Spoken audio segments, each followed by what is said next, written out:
पहले दो पार्ट में रिफ्लेक्शन ऑफ लाइट आता है, रिफ्लेक्शन में प्लेन मिरर और स्फेरिकल मिरर आते हैं। अगले 3 चैप्टर्स में रिफ्रैक्शन आता है, जिसमें पहला पार्ट आता है रिफ्रैक्शन फ्रॉम प्लेन सरफेस। सबसे पहली बात, रिफ्रैक्शन होता क्या है वहां से शुरू करें। रिफ्रैक्शन को डिस्कस करने के लिए एक सरफेस है जिसके दोनों तरफ अलग अलग मीडियम है, एक तरफ मीडियम 1, दूसरी तरफ मीडियम 2। एक लाइट रे फर्स्ट मीडियम में मूव करते हुए सरफेस पर इंसिडेंट हुई, जिस पॉइंट पर इंसिडेंट हुई उस पॉइंट पर नॉर्मल का मतलब एक ऐसी लाइन जो सरफेस के साथ 90 का एंगल बनाए, यह एंगल 90 है। अगर लाइट रे एक मीडियम से दूसरे मीडियम में जाए और अपने पाथ से बेंड हो जाए तो उसको कहते हैं फिनोमेना ऑफ रिफ्रैक्शन। एक मीडियम से दूसरे मीडियम में जाना और अपने पाथ से बेंड हो जाना। कई बार ऐसा होगा जब लाइट रे एक मीडियम से दूसरे मीडियम में जाएगी पर अपने पाथ से बेंड नहीं होगी। अगर बेंड नहीं होगी तो उसको ट्रांसमिशन कहते हैं। बेंड होना कंपलसरी है, बेंड होगी तभी रिफ्रैक्शन होगा। डे टू डे लाइफ में बहुत सारे एग्जाम्पल्स हैं, आप अपने घर पे कोई भी एग्जाम्पल करके देख सकते हो। पहला एग्जाम्पल, अगर पानी में किसी रॉड को डाला जाए तो बाहर से देखने पर वो रॉड टेढ़ी यानी मुड़ी हुई दिखाई देती है। दूसरा एग्जाम्पल, पानी के अंदर एक कॉइन रखा जाए तो बाहर से देखने वाले को वो कॉइन ऊपर उठा हुआ दिखाई देता है। ये वो सिंपल एग्जाम्पल्स हैं जो आप घर पे करके देख सकते हो। इनके लिए कुछ ऐसा प्रैक्टिकल एक्सपेरिमेंट के लिए बहुत सारी चीजें नहीं चाहिए। एक बकेट पानी में एक कॉइन डाल दिया जाए तो बाहर से देखने वाले को वो कॉइन उठा हुआ दिखाई देता है, उसको फिनोमेना ऑफ रिफ्रैक्शन कहते हैं। जो लाइट रे सरफेस पर इंसिडेंट हुई वो इंसिडेंट रे, जिस पॉइंट पर इंसिडेंट हुई उस पॉइंट पर नॉर्मल। जो लाइट रे दूसरे मीडियम में गई वो रिफ्रैक्टेड रे। एंगल्स हमेशा नॉर्मल से मेजर करते हैं। नॉर्मल और इंसिडेंट रे के बीच में बनने वाला एंगल एंगल ऑफ इंसिडेंस होता है, और नॉर्मल और रिफ्रैक्टेड रे के बीच में बनने वाला एंगल एंगल ऑफ रिफ्रैक्शन होता है। जिस तरीके से रिफ्लेक्शन को 2 लॉज गवर्न करते थे, उसी तरीके से रिफ्रैक्शन को भी 2 लॉज गवर्न करते हैं। पहला लॉ दोनों जगह कॉमन है। इंसिडेंट रे, नॉर्मल, रिफ्रैक्टेड रे तीनों सेम प्लेन में लाए करती हैं। वहां भी इसका यूज नहीं आया, यहां भी इसका यूज नहीं आएगा। सेकंड, जो बहुत सारी समस्याएं लेकर आता है, स्नेल्स लॉ। स्नेल्स लॉ कहता है कि अगर लाइट रे फर्स्ट मीडियम से सेकंड मीडियम में जाती है तो 1 μ2 that is μ2 by μ1 is equal to sin I by sin R। इस फॉर्मूले में 1 μ2 का मतलब होता है refractive index of second with respect to first medium. Second medium का refractive index with respect to first, इसको कहते हैं 1 μ2। क्रॉस मल्टीप्लाई कर दें तो μ2 sin R is equal to μ1 sin I। ये सिंपल सा स्नेल्स लॉ है, आसान ही है, पर कई बार बच्चे आइडेंटिफाई नहीं कर पाते, जिसकी वजह से उनको इसके ऊपर बेस्ड क्वेश्चंस थोड़े से टफ लगने लगते हैं। इस रिफ्रैक्शन के 2 कंक्लूजन्स हैं। पहला, जब कभी रिफ्रैक्शन होगा तो रिफ्रैक्शन में फ्रीक्वेंसी चेंज नहीं होती, वेलोसिटी और वेवलेंथ बदल जाते हैं। सबसे पहली बात, फ्रीक्वेंसी होती क्या है? Frequency means number of oscillations पर सेकेंड, इसे फ्रीक्वेंसी कहते हैं। फ्रीक्वेंसी केवल सोर्स पर डिपेंड करती है। इस रूम में जैसे मैं बोल रहा हूं, अगर मेरे माउथ से 1 सेकंड में 5000 वेव्स एमिट हो रही हैं तो मेरी फ्रीक्वेंसी 5000 हर्ट्ज है। मैं इस रूम में बोलूं, पास वाले रूम में बोलूं, घर पे बोलूं या किसी भी तीसरी जगह पर बोलूं, हर जगह मेरी फ्रीक्वेंसी 5000 ही रहेगी। वो इस मीडियम पर डिपेंड नहीं करती, फ्रीक्वेंसी केवल सोर्स पर डिपेंड करती।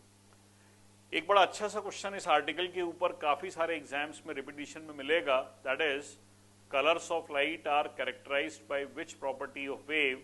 4 ऑप्शंस में आंसर फ्रीक्वेंसी और वेवलेंथ दोनों दिया होता है। मैक्सिमम अच्छे वेवलेंथ टिक करते हैं। आंसर टिक करना है फ्रीक्वेंसी। फ्रीक्वेंसी हर मीडियम में सेम होती है, और जो चीज हर जगह सेम होती है उससे आइडेंटिफाई करते हैं। वेवलेंथ हर मीडियम में बदलती है, इसलिए वेवलेंथ से आइडेंटिफाई नहीं करते। याद करना वेवलेंथ से आसान है, इसलिए हम याद वेवलेंथ से करते हैं। तो colours of light are characterised by frequency of wave. Medium 2 तरीके का होता है, एक जिसको कहते हैं रेयरर, दूसरा जिसको कहते हैं डेंसर। रेयरर मीडियम एक ऐसा मीडियम है जिसमें लाइट की वेलोसिटी ज्यादा होती है, डेंसर में लाइट की वेलोसिटी कम होती है। अगर वेलोसिटी ज्यादा होगी तो रिफ्रैक्टिव इंडेक्स कम होगा, अगर वेलोसिटी कम होगी तो रिफ्रैक्टिव इंडेक्स ज्यादा होगा। रेयरर और डेंसर ये रिलेटिव टर्म्स हैं। जैसे एयर का रिफ्रैक्टिव इंडेक्स 1 होता है, पानी का रिफ्रैक्टिव इंडेक्स 4/3 होता है, ग्लास का रिफ्रैक्टिव इंडेक्स 3/2 होता है। अगर सपोज मैं ये पूछूं कि वाटर कैसा मीडियम है, तो ध्यान देने वाली बात यह है कि पानी का रिफ्रैक्टिव इंडेक्स एयर के रिस्पेक्ट में ज्यादा है, जिसका रिफ्रैक्टिव इंडेक्स ज्यादा होता है वो डेंसर मीडियम होता है। लेकिन अगर मैं ये पूछूं कि पानी ग्लास के रिस्पेक्ट में कैसा मीडियम है, तो पानी का रिफ्रैक्टिव इंडेक्स ग्लास के रिस्पेक्ट में कम है तो पानी रेयरर मीडियम। तो एक ही मीडियम रेयरर भी हो सकता है, डेंसर भी हो सकता है, ये डिपेंड करता है किसके रिस्पेक्ट में पूछा जा रहा है। यानी रिफ्रैक्टिव इंडेक्स एक रिलेटिव क्वांटिटी है। रेयरर और डेंसर, एक ऐसा मीडियम जिसमें पार्टिकल्स बहुत दूर दूर हों जिसके कारण लाइट की वेलोसिटी ज्यादा हो, वो रेयरर। एक ऐसा मीडियम जिसमें पार्टिकल्स बहुत पास पास हों, लाइट की वेलोसिटी कम हो, वो डेंसर। जब कभी कोई लाइट रे रेयरर से डेंसर में जाती है, it bends towards the normal. जब कभी कोई लाइट रे डेंसर से रेयरर में आती है, it bends away from the normal. जैसे मैंने ये रेयरर मीडियम, ये डेंसर मीडियम लिया, इसी तरीके से यहाँ ये डेंसर और ये रेयरर लिया। रेयरर से डेंसर में आती है, बेंड्स टुवर्ड्स, डेंसर से रेयरर में आती है, बेंड्स अवे। ऐसा क्यों होता है? थियोरेटिकली और मैथमेटिकली दोनों देख सकते हो। थियोरेटिकली तो रीजन सिंपल है कि रेयरर से डेंसर में आते समय वेलोसिटी कम हो जाती है। वेलोसिटी कम होने की वजह से वो सबसे कम टाइम जिसमें लगे उस पाथ को मूव करती है, इसलिए ऐसा होता है। कई बार थोड़ा सा मन में आता है कि सर ये चीज तो बड़ा क्लियर हो नहीं रही कि रेयरर से डेंसर में आएगी तो ऐसा क्यों। तो हम एक काम करते हैं, इसको एंगल ऑफ इंसिडेंस और इसे एंगल ऑफ रिफ्रैक्शन ले लेते हैं। इस फिगर के ऊपर अगर मैं स्नेल्स लॉ अप्लाई करूं तो रेयरर से डेंसर में जब लाइट रे जा रही है, तो यहां जब मीडियम 1 से मीडियम 2 में जा रही थी तो 1 म्यू 2 लिख रहे थे। अगर रेयरर से डेंसर में जाएगी तो आर म्यू डी लिखेंगे। आर म्यू डी का मतलब mu d by mu r, that is equal to sine I by sine r. अभी बताया कि डेंसर का रिफ्रैक्टिव इंडेक्स ज्यादा होता है, यानी न्यूमरेटर डिनोमिनेटर से ज्यादा है, बीच में इक्वालिटी का साइन है। अगर यहाँ न्यूमरेटर ज्यादा है तो यहाँ भी न्यूमरेटर ज्यादा होगा, साइन आई साइन आर से बड़ा होगा, जिसके कारण आई आर से बड़ा होगा। इस फिगर को देख के ये समझ में आ जाता है कि आई आर से बड़ा तभी होगा जब लाइट रे पास आएगी, तभी एंगल आर छोटा होगा। तो मैथमेटिकली समझना आसान है कि रेयरर से डेंसर में बेंडिंग टुवर्ड्स, डेंसर में रेयरर में बेंडिंग अवे, ये इसका मैथमेटिकल रीजन है। इसके बाद बात करते हैं कि रिफ्रैक्शन कब नहीं होता। रिफ्रैक्शन दो कंडीशंस में नहीं होता। पहली कंडीशन, अगर लाइट रे नॉर्मली इंसिडेंट हो। नॉर्मली इंसिडेंट होने का मतलब हो गया सीधी आए और सीधी चली जाए। अगर सीधी आके सीधी चली गई तो वो अपने पाथ से बेंड नहीं होगी। बेंड नहीं होगी तो उसको रिफ्रैक्शन नहीं कहते, उसको ट्रांसमिशन कहते हैं। सेकेंड, अगर दोनों मीडियम के रिफ्रैक्टिव इंडेक्स सेम हो। अगर दोनों मीडियम के रिफ्रैक्टिव इंडेक्स सेम हुए, इस एक्सप्रेशन में अगर म्यू 1 और म्यू 2 सेम कर दें तो साइन आई और साइन आर बराबर होगा। अगर साइन आई और साइन आर बराबर है तो आई और आर बराबर है। आई और आर बराबर है, दैट मीन्स लाइट रे अपने पाथ से बेंड नहीं हुई, सीधे चलती चली गई। इन दोनों कंडीशंस के ऊपर एग्जाम में क्वेश्चन आता है तो कई बार हम आइडेंटिफाई नहीं कर पाते कि सर ये क्वेश्चन इसके ऊपर था। जैसे पहली कंडीशन का कोई एग्जाम्पल लें। सपोज एक सरफेस है जिसके नीचे पानी है, ऊपर एयर है, बीच में एक रॉड है जो आधी पानी में और आधी एयर में डिप्ड है। अब एग्जामिनर कहता है कि if a person watches the top end of the rod normally, then how the bottom end will be scene.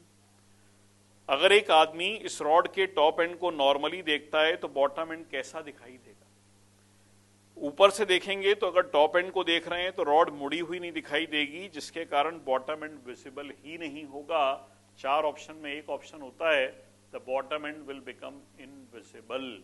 इसको टिक करते हैं क्योंकि रॉड मुड़ी हुई नहीं दिखाई देगी। दूसरे आर्टिकल के ऊपर भी एक अच्छा क्वेश्चन आता है कि अगर किसी बॉल को किसी लिक्विड में डिप करें तो बॉल इनविजिबल कब हो जाएगी, गायब कब हो जाएगी। 4 ऑप्शन में एक आंसर होता है, जब बॉल का रिफ्रैक्टिव इंडेक्स लिक्विड के रिफ्रैक्टिव इंडेक्स के बराबर होगा।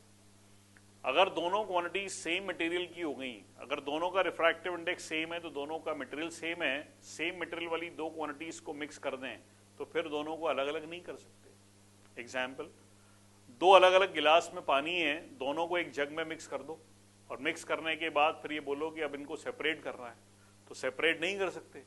उसी तरीके से बॉल और लिक्विड अगर सेम मटेरियल से बनी है, सपोज दोनों बेंजीन से बनी है और दोनों को एक जग में मिला दिया, दोनों को जग में मिला दिया तो जग में टोटल बेंजीन ही बेंजीन हो जाएगा, तो उस केस में आप दोनों को सेपरेट आउट नहीं कर सकते।